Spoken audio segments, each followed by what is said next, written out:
Hello kids, welcome on Future Point classes.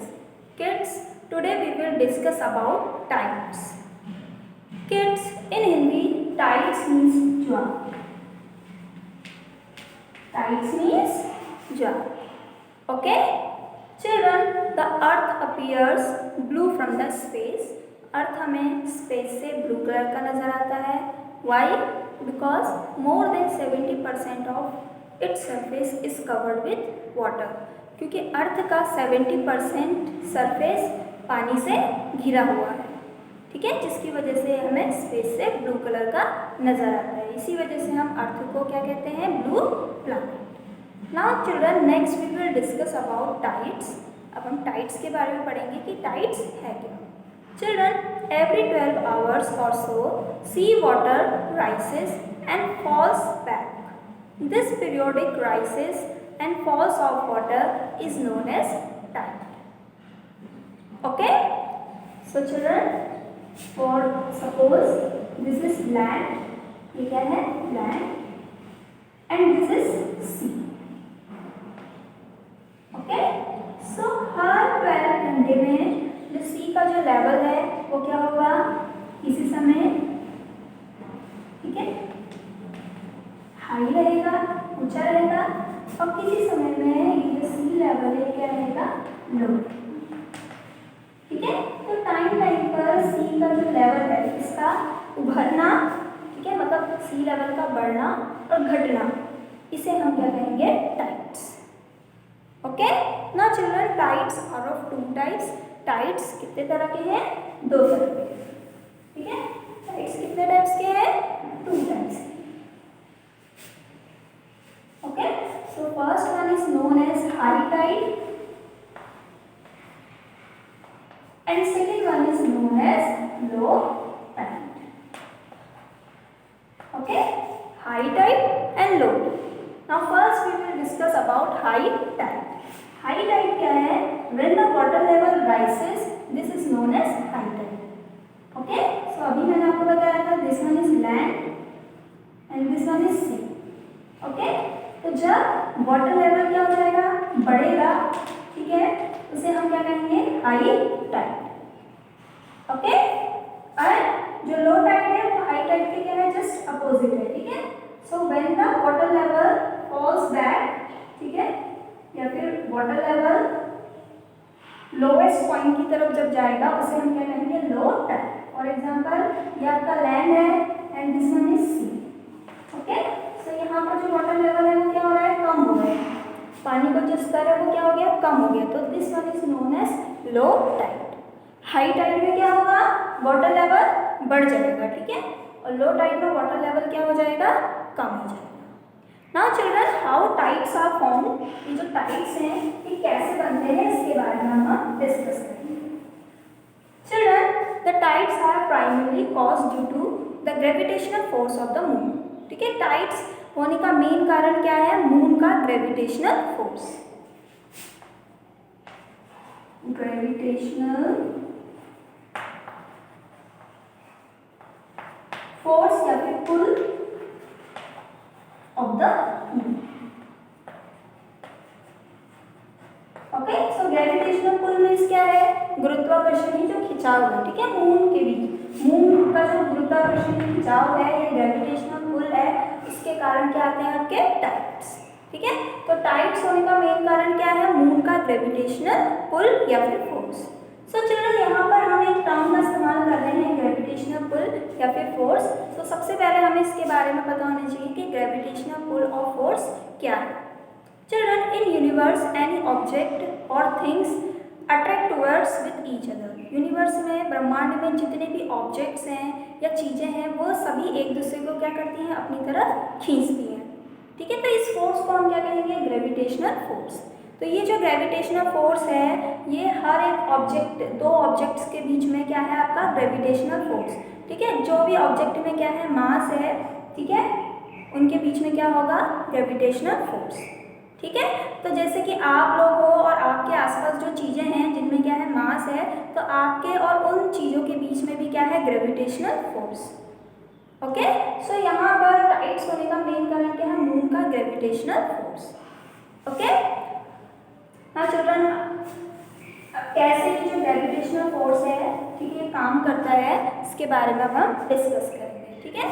तो मैंने अभी आपको बताया टाइड्स होने का मेन कारण क्या है, मून का ग्रेविटेशनल फोर्स। इसके अलावा सन का भी इसमें थोड़ा सा रोल है, सन भी टाइड्स को बनाने में हेल्प करता है, लेकिन सन का छोटा सा रोल है, ठीक है। ज़्यादातर जो मेन रोल है वो किसका है, मून का। वाई? बिकॉज मून क्या है, अर्थ के नज़दीक है, ठीक है। मून क्या है, अर्थ के काफ़ी नज़दीक में है, इसलिए मून का जो टाइड्स को फॉर्म करने में क्या करता है, हेल्प करता है, ठीक है। सबसे ज़्यादा रोल किसका है, मून का, ठीक है। अब हम पढ़ेंगे कैसे, ठीक है। फॉर एग्जाम्पल चिल्ड्रन, ठीक है, मान लीजिए यहाँ पर 3 ऑब्जेक्ट्स हैं, ठीक है। पहला ऑब्जेक्ट क्या है, ये क्या है आपकी earth, this one is earth and this one is moon,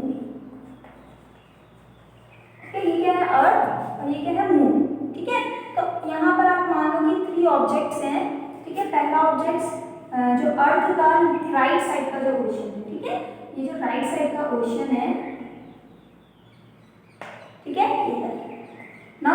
second आपका है खुद अर्थ, ठीक है। फर्स्ट क्या है, राइट साइड का ओशन, सेकेंड क्या है, अर्थ, और थर्ड है आपका ये जो लेफ्ट साइड का ओशन है, ठीक है, लेफ्ट साइड ओशन। सो ये 3 ऑब्जेक्ट्स हैं, ठीक है। इसको आप थोड़ा सा अंडरस्टैंड करने की कोशिश करना। पहला क्या है, राइट साइड का ओशन, दूसरा है बीच में आपका अर्थ, और तीसरा क्या है, लेफ्ट साइड का ओशन। तो मून सबसे ज़्यादा किसे अपनी तरफ अट्रैक्ट करेगा, जो हिस्सा अर्थ का क्या है, मून के नज़दीक है, ठीक है। तो मून के नज़दीक कौन सा हिस्सा है, राइट साइड का ओशन, ठीक है। तो जो हिस्सा मून के नज़दीक में है, मून क्या करेगा, उसे अपनी ओर ज़्यादा अट्रैक्ट करेगा, ठीक है। इसी वजह से हम राइट साइड में क्या देख सकते हैं, बल्ज देख सकते हैं, ठीक है। बल्ज मतलब उभार, पानी का जो उभार है वो हम कहाँ पर देख सकते हैं, राइट साइड में, ठीक है। उसके बाद सेकंड नंबर पे मून किसको अट्रैक्ट करेगा अपनी तरफ, अर्थ को, ओके। और सबसे कम मून किसे अट्रैक्ट करेगा, लेफ्ट साइड वाले ओशन, ओके। क्योंकि मून अर्थ को भी अपनी ओर अट्रैक्ट कर रहा है, इसलिए हम लेफ्ट साइड का जो ओशन है वहां पर भी हम क्या देख सकते हैं, बल्ज देख सकते हैं, ठीक है। तो बल्ज हमें दोनों साइड से देखने को मिलेगा, राइट साइड से भी और लेफ्ट साइड से भी। राइट साइड को तो इसलिए बल्ज बन रहा है क्योंकि मून क्या है, इसके सबसे नज़दीक है, सबसे ज़्यादा जो ग्रेविटी है वो यहाँ पर काम कर रही है, क्योंकि इसका जो डिस्टेंस है वो क्या है, कम है। फिर मून किसको अट्रैक्ट कर रहा है, अर्थ को अपनी ओर खींच रहा है, और लास्ट में मून लेफ्ट साइड के ओशन को अपनी ओर अट्रैक्ट कर रहा है। लेकिन यहाँ पर मून अर्थ को भी अपनी ओर अट्रैक्ट कर रहा है, इसीलिए हम राइट साइड में भी क्या देख सकते हैं, बल्ज देख सकते हैं। ये जो उभरे हुए जो बल्ज हैं, इन्हें हम क्या कहते हैं, हाई टाइड, ठीक है। इन्हें क्या कहेंगे, हाई टाइड। तो हाई टाइड क्या है, जिसमें सी का जो वाटर लेवल है वो क्या हो जाता है, बढ़ जाता है, उसे हम क्या कहेंगे, हाई टाइड, ठीक है। तो यहाँ पर क्या हो रहा है, सी वाटर लेवल इंक्रीज हो रहा है, बढ़ रहा है, इसे हम क्या कहेंगे, हाई टाइड, ओके। और जो हिस्से में ये वाला हिस्सा और इधर वाला हिस्सा, ठीक है, जिस हिस्से में हमें बल्ज देखने को नहीं मिल रहा है वहां पर हम क्या कहेंगे, low tide, okay. So this one is low tide, यहाँ पर भी हमें क्या देखने को मिल रहा है, लो टाइड, ओके। सो लो टाइड क्या है, जब सी वाटर लेवल क्या हो रहा है, कम हो रहा है, ठीक है। जब सी समुद्र का पानी जब नीचे गिर रहा है, ठीक है, या फिर कम हो रहा है वाटर लेवल, उसे हम क्या कहेंगे, low tide, okay. Now children, अभी हम इसको थोड़ा सा और अच्छे से समझने की कोशिश करेंगे, ठीक है। जो टाइड्स हैं वो कैसे हो रहे हैं, ठीक है। नाउ चिल्ड्रन, मान लो कि ये वाला हिस्सा क्या है, आपका ए है, ठीक है। ये पॉइंट क्या है आपका ए।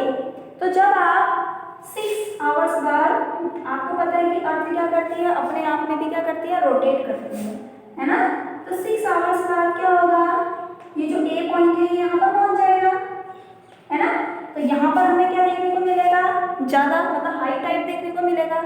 वैसे तो अगर हम टाइड का जो फेस है अगर हम देखें तो टाइड का फेस हमेशा किसकी तरफ है, मून की तरफ है, लेकिन अर्थ भी अपने आप में रोटेट कर रही है। इसकी वजह से क्या हो रहा है, जो वाटर लेवल हो रहा है वो क्या हो रहा है, समय के साथ साथ कभी घट रहा है और कभी बढ़ रहा है, ठीक है। तो यहाँ पर क्या था, हमारा लो टाइड था, मतलब वाटर लेवल क्या था, कम था, ठीक है। वाटर लेवल एकदम कम था, यहाँ पर हमने क्या देख रहे थे, लो टाइड। और 6 आवर्स बाद ये जो पोजीशन है, ये जो ए पॉइंट है वो कहाँ हो जाएगा, यहाँ पहुंच जाएगा, क्योंकि अर्थ क्या कर रही है, रोटेट कर रही है। तो यहाँ पर हमें क्या देखने को मिल रहा है, हाई टाइड। ठीक है, यहाँ पर हमको क्या देखने को मिलेगा, हाई टाइड, मतलब यहाँ पर वाटर लेवल क्या हो रहा है, बढ़ रहा है। ठीक है, और जब ये ए पॉइंट यहाँ पर पहुंच जाएगा दोबारा से हमें क्या देखने को मिलेगा, यहाँ पर लो टाइड। ठीक है, मतलब फिर से वाटर लेवल क्या हो रहा है, कम हो रहा है। ठीक है, नाउ जब ये ए पॉइंट दोबारा से इधर पहुंचेगा, फिर से हमें क्या देखने को मिलेगा, हाई टाइड, और 6 आवर्स बाद फिर से हम क्या देखेंगे, लो टाइड।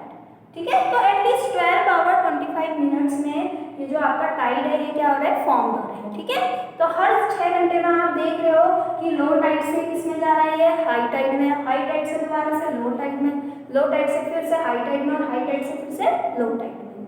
ठीक है, तो ये क्या है, टाइड्स। ठीक है, अब मैंने आपको बताया था कि टाइड्स बनने में सन का भी क्या है, एक छोटा सा रोल है, तो उसके बारे में भी हम डिस्कस करेंगे। ठीक है ना चिल्ड्रन, अभी हम सन के बारे में डिस्कस करेंगे, सन कैसे है। ठीक है, मान लो ये क्या है, सन। ठीक है, सन की आपको पता है कि सन क्या है, सबसे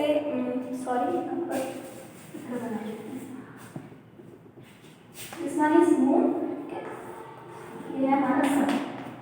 ठीक है, आपको पता है कि जो सन है, ठीक है, वो क्या है, एक स्टार है, और इसकी ग्रेविटी क्या है, सबसे ज़्यादा है, क्योंकि सन क्या है, बहुत बड़ा है। ठीक है, अर्थ की ग्रेविटी कितनी है, 9.8 मीटर पर सेकेंड स्क्वायर। इसकी ग्रेविटी कितनी है, 9.8 मीटर पर सेकेंड स्क्वायर। मून की ग्रेविटी कितनी है, 1.62 मीटर पर सेकेंड स्क्वायर। ओके, और सन की ग्रेविटी कितनी है, सन की ग्रेविटी क्या है, अर्थ की भी 177 गुना क्या है, ज़्यादा है, मतलब 274। ठीक है, यहाँ पर लिख देती हूँ, 274 मीटर पर सेकेंड स्क्वायर क्या है, सन की क्या है, ग्रेविटी है। ठीक है, तो सबसे ज़्यादा ग्रेविटी किस में है, सन। ठीक है, तो और सबसे कम ग्रेविटी किस में है, मून में, है ना। लेकिन यहाँ पर मेन हम मून की बात क्यों कर रहे हैं, कि मून के कारण ही टाइड्स क्यों बन रहे हैं, क्योंकि मून क्या है, अर्थ के नज़दीक है। ठीक है, और सन क्या है, अर्थ से काफ़ी दूर है, बहुत ज़्यादा दूर होने के कारण, ठीक है, सन का क्या है, सन की जो ग्रेविटी है वो यहाँ पर तक पहुँचने में मून की भी क्या हो जाती है, आधी हो जाती है, इसलिए सन का क्या है, छोटा सा रोल है।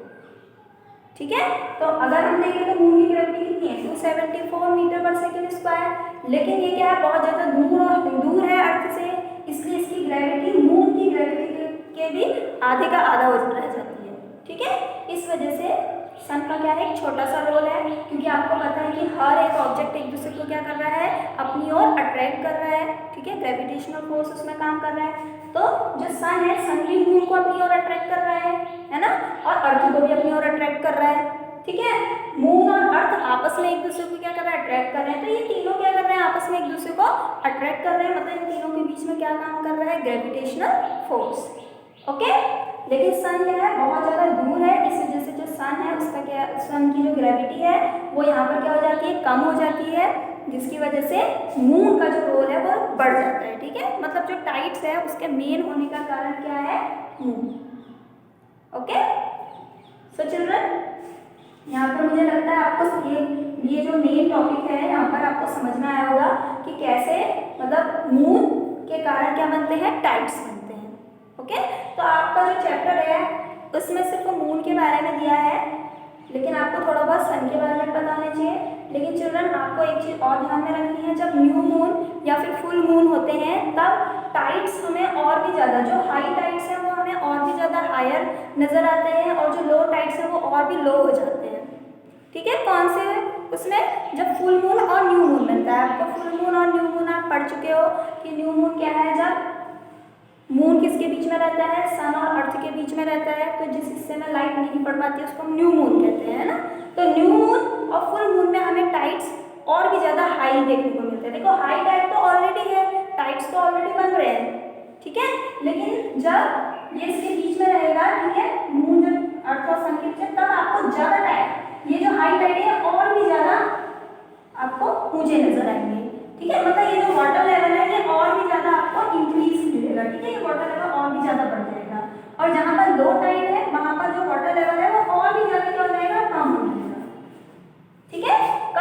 फुल मून और न्यू मून पर। ठीक है। So children, I hope today you have to learn so many things about tides.